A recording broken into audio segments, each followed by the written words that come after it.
ஓம் சாந்தி. 17/6/2024 சாகார முரளி. இன்று சிவ பகவான் கூறுகிறார், இனிமையான குழந்தைகளே, நினைவு மற்றும் படிப்பின் மூலமாகத்தான் இரட்டை கிரீடம் கிடைக்கும். எனவே உங்களுடைய குறிக்கோளை எதிரில் வைத்து தெய்வீக குணங்களை தாரணை செய்யுங்கள். கேள்வி: உலகத்தை படைக்கக்கூடிய தந்தை குழந்தைகளாகிய உங்களுக்கு என்ன சேவை செய்கிறார்? பதில்: அதில் ஃபர்ஸ்ட் பாயிண்ட், குழந்தைகளுக்கு எல்லையற்ற ஆஸ்தி கொடுத்து சுகமானவர்களாக ஆக்குவது இது சேவையாகும். தந்தையை போல் பலன் எதிர்பாராத சேவையை வேறு யாரும் செய்ய முடியாது. ரெண்டாவது பாயிண்ட், எல்லையற்ற தந்தை சிம்ஹாசனத்தை வாடகைக்கு எடுத்து உங்களை உலகத்தின் சிம்ஹாசனத்தில் அமரக்கூடியவர்களாக ஆக்குகிறார். மயில் சிம்ஹாசனத்தில் தான் அமர்வதில்லை, ஆனால் குழந்தைகளை மயில் சிம்ஹாசனத்தில் அமர்த்தி விடுகிறார். நீங்கள் தந்தைக்கு ஜட கோவில்களை உருவாக்குகிறீர்கள். அதில் அவருக்கு என்ன சுவை வந்துவிடும்? ஆனந்தமோ குழந்தைகளுக்கு தான். ஏனென்றால் சொர்க்கத்தின் ராஜ்ய பாக்கியம் அடைகிறீர்கள். ஓம் சாந்தி. தந்தை இனிமேலும் இனிமையான ஆன்மீக குழந்தைகளுக்கு தன்னை ஆத்மா என்று உணர்ந்து தந்தையை நினைவு செய்யுங்கள் என்று கூறுகிறார். ஓம் சாந்தி என்பதின் அர்த்தத்தை குழந்தைகளுக்கு புரிய வைத்திருக்கிறார். தந்தையும் ஓம் சாந்தி என்று சொல்கிறார். பிறகு குழந்தைகளும் ஓம் சாந்தி என்று சொல்கிறார்கள். ஏனென்றால் ஆத்மாவின் சுய தர்மமே சாந்தி. நாம் சாந்தி தாமத்திலிருந்து இங்கு வந்திருக்கிறோம் என்பதை நீங்கள் இப்பொழுது அறிந்து கொண்டு விட்டீர்கள். முதலில் சுகதாமத்திற்கு வருகிறீர்கள். பிறகு 84 பிறவிகள் எடுத்து துக்க தாமத்திற்கு வருகிறீர்கள். இது நினைவில் இருக்கிறதல்லவா? சிவ் பாபா எல்லையற்ற தந்தை அல்லவா? எனவே அவசியம் எல்லையற்ற குஷி மற்றும் எல்லையற்ற ஆஸ்தியை தான் கொடுப்பார். தந்தை மிகவும் சகஜமான வழி கூறுகிறார். இப்பொழுது இந்த துக்க தாமத்தை புத்தியிலிருந்து நீக்கிவிடுங்கள் என்று கூறுகிறார். தந்தை எந்த புதிய உலகத்தை சொர்க்கத்தை ஸ்தாபனை செய்து கொண்டிருக்கிறாரோ அதற்கு எஜமானர் ஆகுவதற்கு என்னை நினைவு செய்யுங்கள்.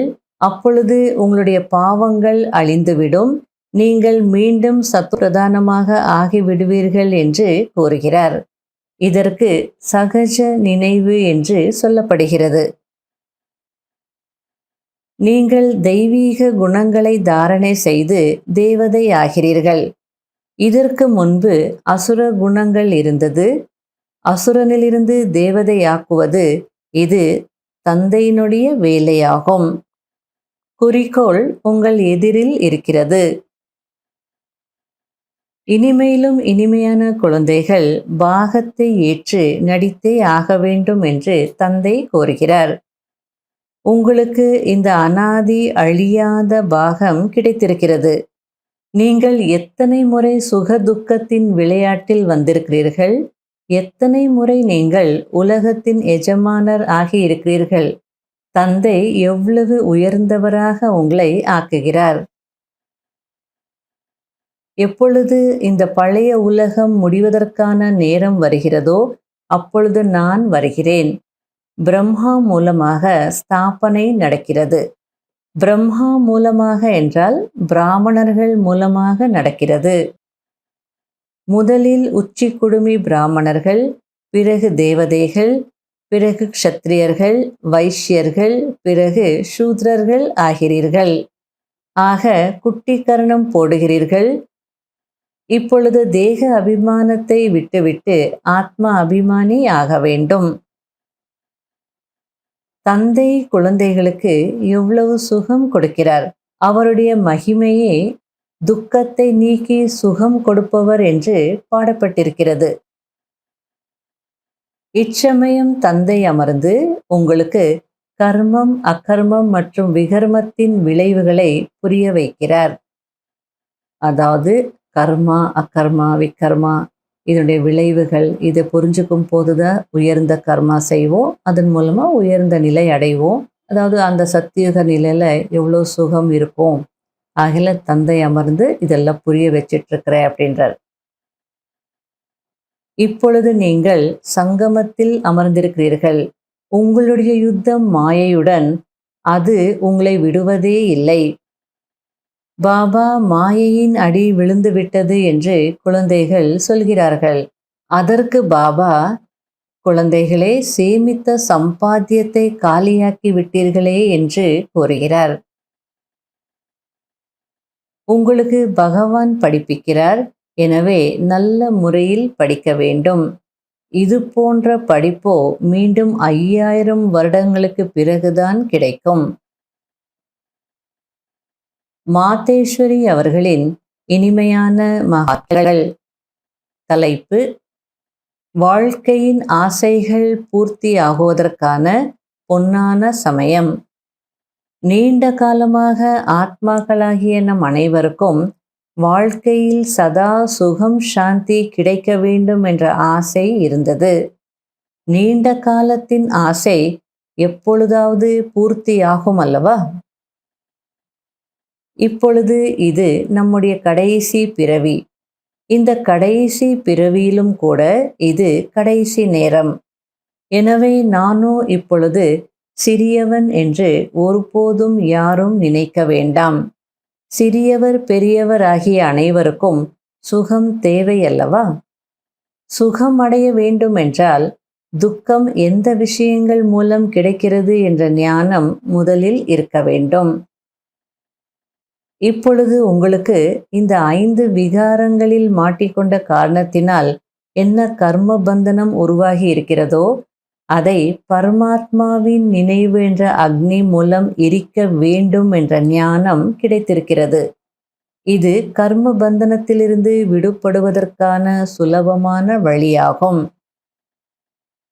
சர்வசக்திவான் பாபாவை போகும் போதும் வரும்போதும் ஒவ்வொரு சுவாசத்திலும் நினைவு செய்யுங்கள். இப்பொழுது இந்த வழி சொல்லும் உதவியை சுயம் பரமாத்மா வந்து செய்கிறார். ஆனால் அதற்கு ஒவ்வொரு ஆத்மாவும் முயற்சி செய்ய வேண்டும். பரமாத்மாவோ தந்தை, ஆசிரியர், குரு ரூபத்தில் வந்து நமக்கு ஆஸ்தி கொடுக்கிறார். எனவே முதலில் அந்த தந்தையினுடையவர் ஆக வேண்டும். பிறகு ஆசிரியரிடம் படிக்க வேண்டும். இந்த படிப்பின் மூலம் எதிர்கால ஜென்ம ஜென்மங்களுக்கான சுகத்தின் பிராப்தி உருவாகும். அதாவது ஜீவன் முக்தி பதவியில் முயற்சியின் அனுசாரம் பதவி கிடைக்கிறது. மேலும் குரு ரூபத்தில் தூய்மையாக்கி முக்தி கொடுக்கிறார். ஆக இந்த ரகசியத்தை புரிந்து கொண்டு அதற்கேற்ற முயற்சி செய்ய வேண்டும். பழைய கணக்கை முடித்துவிட்டு புதிய வாழ்க்கையை உருவாக்குவதற்கான நேரம் இதுதான். இந்த நேரத்தில் எவ்வளவு முயற்சி செய்து தன்னுடைய ஆத்மாவை தூய்மையாக்குவீர்களோ அவ்வளவு சுத்தமான பதிவுகள் பதிவாகும். பிறகு முழு கல்பமும் இந்த பதிவுகளின் படிதான் எல்லாம் நடக்கும். எனவே முழு கல்பத்திற்கும் ஆதாரம் இந்த நேரத்தின் வருமானம் ஆகும். பாருங்கள், இந்த சமயத்தில்தான் உங்களுக்கு முதலிடை கடை பற்றிய ஞானம் கிடைக்கிறது. நாம் தான் தேவதையாக வேண்டும். மேலும் நம்முடையது முன்னேறும் கலையாகும். பிறகு அங்கே சென்று பிராப்தியை அனுபவிப்போம். அங்கே தேவதைகளுக்கு நாம் கீழே இறங்கி விடுவோம் என்பது தெரியாது. ஒருவேளை சுகத்தை அனுபவித்து பிறகு கீழே இறங்க வேண்டும் என்பது தெரிந்திருந்தது என்றால் கீழே இறங்கும் கவலையில் சுகத்தையும் அனுபவிக்க முடியாது.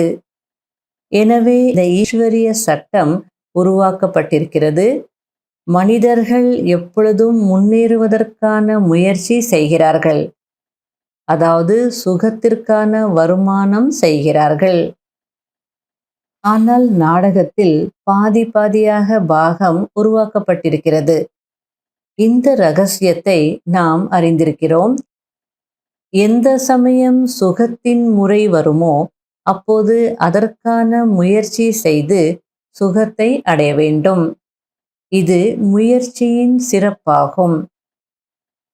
அதாவது திரும்ப கீழே தானே இறங்க போறோம், அதுக்கு எதற்கு முயற்சி செய்யணும் அப்படின்னு இருக்கக்கூடாது. அங்க போயிட்டா நம்ம கீழே இறங்க போறோன்றது தெரியாது. சட்டம் அப்படி உருவாக்கப்பட்டிருக்கு.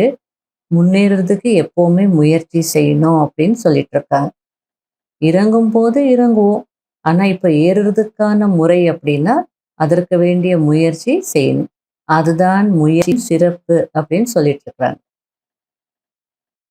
பாகத்தை நடிக்கும் நேரம் நடிகரின் வேலை என்னவென்றால் நடிக்கும் போது முழுமையாக திறமையோடு நடிப்பை நடிக்க வேண்டும். அதை பார்ப்பவர்கள் ஆஹா ஆஹா என்று சொல்ல வேண்டும். ஆக கதாநாயகன் கதாநாயகி நடிப்பு தேவதைகளுக்கு கிடைத்திருக்கிறது. அவர்களுடைய நினைவு சின்ன சித்திரங்கள் மகிமை செய்யப்படுகிறது, பூஜிக்கப்படுகிறது. விகாரமற்ற இல்லறத்தில் இருந்து கொண்டு ஆமை மலர் போன்ற நிலையை உருவாக்குவது இதுதான் தேவதைகளின் சிறப்பாகும். இந்த சிறப்பை மறந்ததினால்தான் பாரதத்திற்கு இப்படிப்பட்ட கீழான நிலை ஏற்பட்டிருக்கிறது.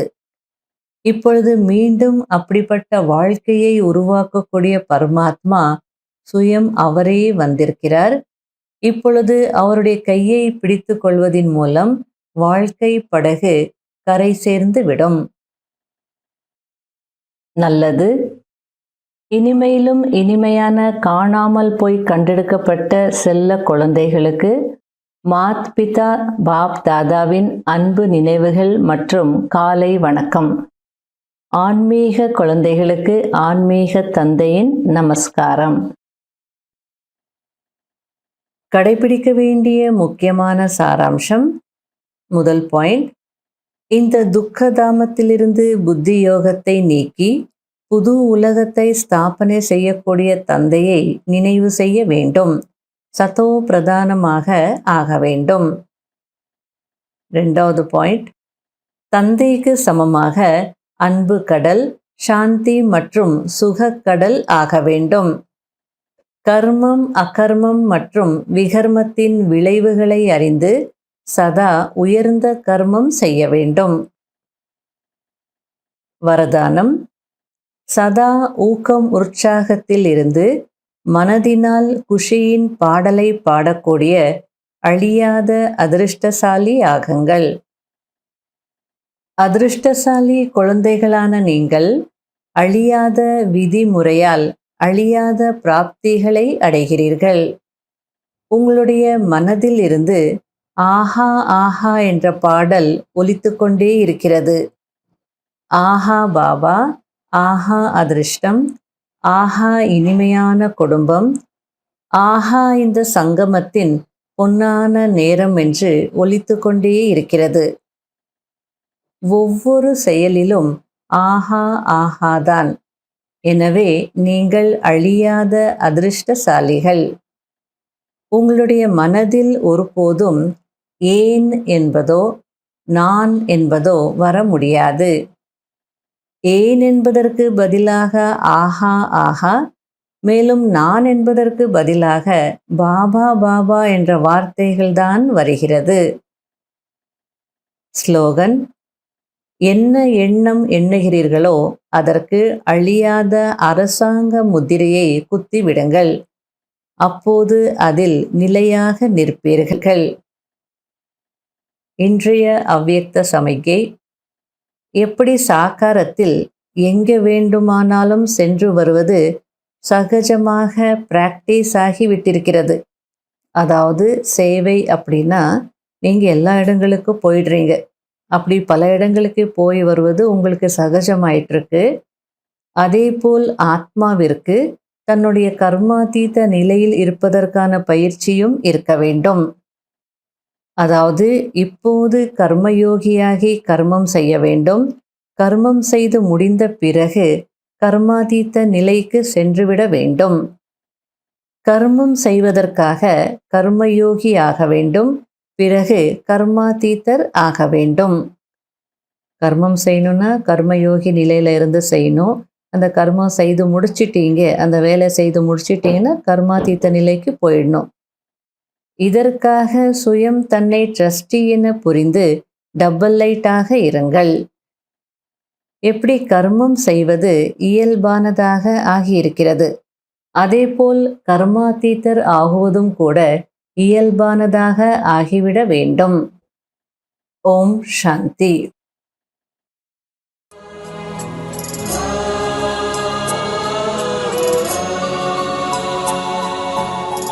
உயிரோ உருகுது உந்தன் நினைவில்தான், உயிரோ உருகுது உந்தன் நினைவில்தான், உயிரோ உருகுது உந்தன் நினைவில்தான். பாபா உன்னை நினைத்தாலே பிறவிகள் தோறும் செய்த பாவங்கள் நொடியினில் பஸ்மம் ஆகிறதே, நொடியினில் பஸ்மம் ஆகிறதே. ஆவோ உனக்கு சமம் ஆவோ, ஆவோ உனக்கு சமம் ஆவோ. உயிரோ உருகுது உந்தன் நினைவில்தான்.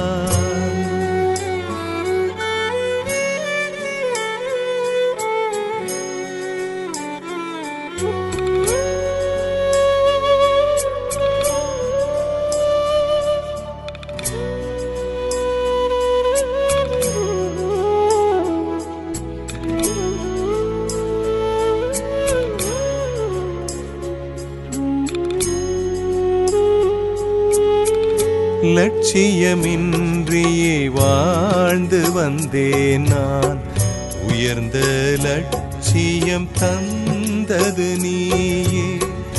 லட்சியமின்றியே வாழ்ந்து வந்தேன் நான், உயர்ந்த லட்சியம் தந்தது நீயே. உண்மை அன்பை தேடி அலைந்தேன், உன்னிடம் தான் அந்த அன்பை அடைந்தேன். உண்மை அன்பை தேடி அலைந்தேன், உன்னிடம் தான் அந்த அன்பை அடைந்தேன்.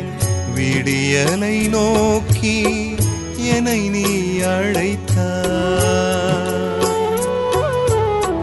விடியலை நோக்கி என்னை நீ அழைத்தாய். பாபா உனை நான் மறவேனே, பிறவிகள் தோறும் செய்த பாவங்கள் நொடியினில் பஸ்மம் ஆகிறதே, இனில் பஸ்மம் ஆகிறதே. ஆவோ உனக்கு சமம் ஆவோ,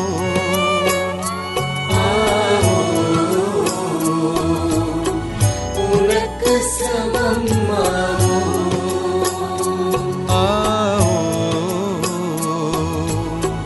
உனக்கு சமம் ஆவோ,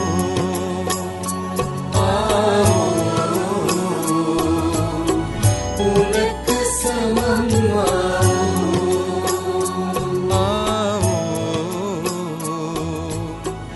உனக்கு சமம் ஆவோ.